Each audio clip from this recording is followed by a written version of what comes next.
আমরা ছিটবড় লাউকুটি গ্রামের মানুষ সবাই আনন্দিত আজকের এই মহান তিথিতে, শিব চতুর্দশীর তিথিতে আমাদের ছিটবড় লাউকুটি দীর্ঘ আন্দোলনের ফলে যে বোল্ডার বাঁধের পুনরায় কাজ শুরু হলো, 800 মিটার কাজ, বোল্ডার বাঁধের কাজ আজকে শুভ দিনে আমাদের শুভ সূচনা হলো। আমরা গ্রামের মানুষ খুবই আনন্দিত।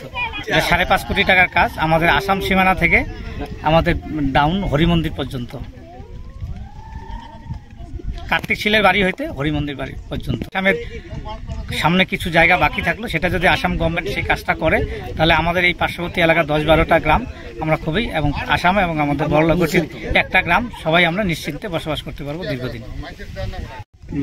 এইটো তো বহুত আনন্দৰ বিষয়, যিহেতু লাউকুটি গাঁৱত আজি বোল্ডাৰ কামৰ হ'ব উদ্বোধনী আৰম্ভ হ'ল, আজিৰ পৰা কাম শুৰু হ'ল।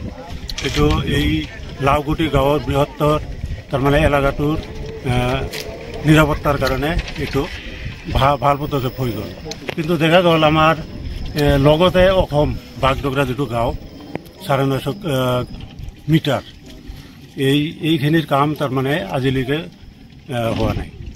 তো আমি আজি আপোনালোকৰ মাধ্যমত অসম চৰকাৰক অনুৰোধ কৰিছোঁ যাতে এই লাউকুটিৰ লগতে বাগডোগৰা গাঁওটোৰো বান্ধখন হৈ যায়, এইখিনি মোৰ অনুৰোধ।